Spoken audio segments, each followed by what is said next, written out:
আটকে রেখে সেখানে সোয়াতের টিমসহ টিমসহ গিয়ে তাদেরকে বাসার মধ্যে গুলি করে হত্যা করে তাদেরকে জঙ্গি হত্যা করা হয়েছে বলে তারা প্রচার করে।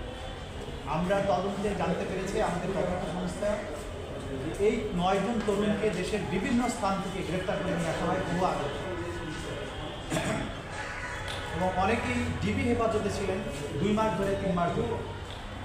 সেইখান থেকে তাদেরকে ধরে নিয়ে রাতের বেলা ওই বাসার মধ্যে জড়ো করা হয়।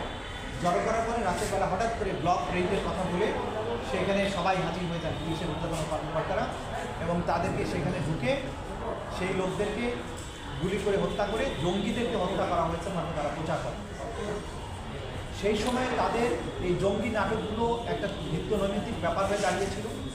যারা ইসলামিক ভাবাপন্ন জনগোষ্ঠী বাংলাদেশে, তাদের মধ্যে প্রকৃত অপরাধী কেউ থাকতেও পারে, সেটা ভিন্ন কথা, কিন্তু সাধারণভাবে একটা ভয়ের সংস্কৃতি চালু করার জন্য যারাই একটু ইসলামিক ভাবধারার মধ্যে ছিল তাদেরকে এইভাবে জঙ্গি নাম দিয়ে ধরে নিয়ে গিয়ে বিভিন্ন জায়গায় হত্যা করে।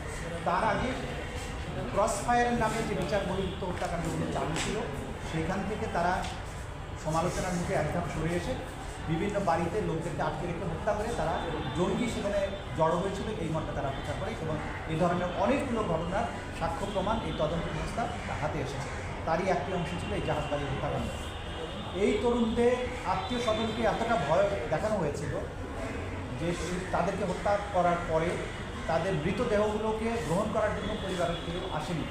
বলা হয়েছে যে তারা পরিবার তাকে ঘৃণা করে সেজন্য আসেনি, কিন্তু তদন্ত সংস্থা যেটা জানতে পেরেছে যে তাদেরকে ভয় দেখানো হয়েছিল এবং একটা ঘৃণার সংস্কৃতি চালু করার জন্য, যে এই মানুষগুলোকে বিচার বহির্ভূতভাবে হত্যা করা সত্ত্বেও তাদের প্রতি মানুষ যাতে সিম্পাথাইজ করতে না পারে সেজন্য বলা হয়েছিল যে তাদের পরিবার তাদেরকে ঘৃণা করে।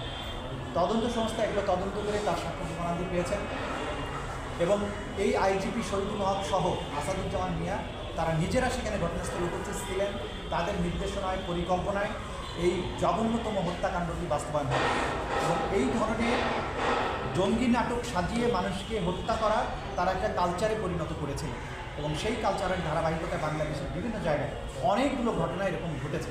সে কারণে এটা একটা মানবতা বিরোধী অপরাধ হিসাবে গণ্য করে এর বিরুদ্ধে তদন্ত শুরু হয়েছে।